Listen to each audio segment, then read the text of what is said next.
कल्पना कीजिए कि अगर देश भर के स्कूलों में धार्मिक कट्टरवाद को बढ़ावा दिया गया तो स्कूलों और मदरसों में क्या अंतर रह जाएगा। केंद्रीय अल्पसंख्यक मंत्रालय के अनुसार वर्ष 2018 और 2019 में देश में कुल मदरसों की संख्या लगभग 24,000 थी।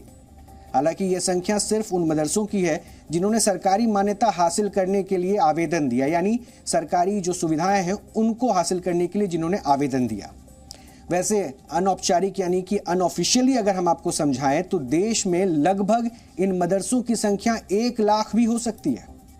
वैसे भारत का संविधान देश के अल्पसंख्यकों को अपने खुद के शिक्षण संस्थान स्थापित करने और उनका प्रबंधन करने की पूरी आजादी देता है।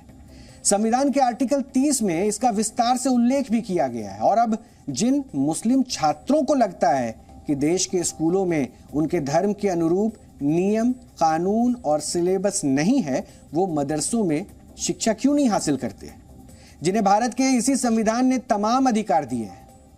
मैं इसलिए भी कह रहा हूं क्योंकि मदरसों में मुस्लिम छात्रों और छात्राओं को इस्लाम धर्म का पालन करने की पूरी आजादी है, अपनी भाषा में शिक्षा हासिल करने का अधिकार है और वो मदरसों में हिजाब या और बुर्का पहनकर भी पढ़ सकती है।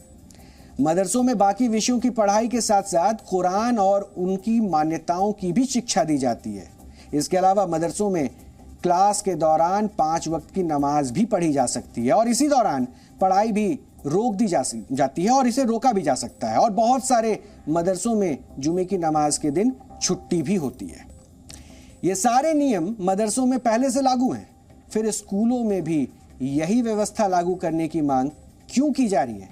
आज हमारा बड़ा सवाल यही है। और अभी हो ये रहा है कि कुछ मुस्लिम छात्रों को मदरसों में तो शिक्षा हासिल नहीं करनी है, लेकिन वो मदरसा पद्धति को स्कूलों में ही लागू करना चाहते हैं।